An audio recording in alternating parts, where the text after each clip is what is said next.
নারায়ণগঞ্জের আড়াইহাজারে বিএনপি মনোনীত প্রার্থীর নির্বাচনী প্রচার শেষে বাড়ি ফেরার পথে সাবেক ছাত্রদল নেতা আমির হোসেনের গাড়িতে গুলির ঘটনা ঘটেছে। রোববার রাতে ভুলতা বিশ্বনন্দী আঞ্চলিক মহাসড়কের বাইপাস এলাকায় এ ঘটনা ঘটে। এ ঘটনায় কেউ হতাহত না হলেও গাড়ির সামনের ও পাশের কাচ ক্ষতিগ্রস্ত হয়েছে। সাবেক ছাত্রদল নেতা আমির হোসেন জানান, ভবিষ্যৎ হোক নিরাপদ, বিনিয়োগ হোক বিশ্বস্ত, আর আমার পছন্দ সল্ট বে। ওয়েলকাম টু সল্ট বে।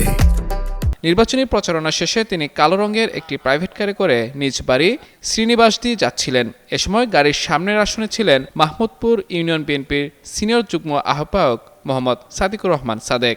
গাড়িটি ঘটনাস্থলে পৌঁছলে একই দিক থেকে আসা একটি মোটরসাইকেল থেকে চলন্ত অবস্থায় দুই যুবক গাড়ির ডান পাশের ও সামনের কাচ লক্ষ্য করে গুলি ছোড়ে। ঘটনার পর আড়াইহাজার থানা পুলিশ ঘটনাস্থল পরিদর্শন করে। তবে কারা এ ঘটনায় জড়িত এবং কী কারণে গুলিবর্ষণ করা হয়েছে তাৎক্ষণিকভাবে তা জানা যায়নি।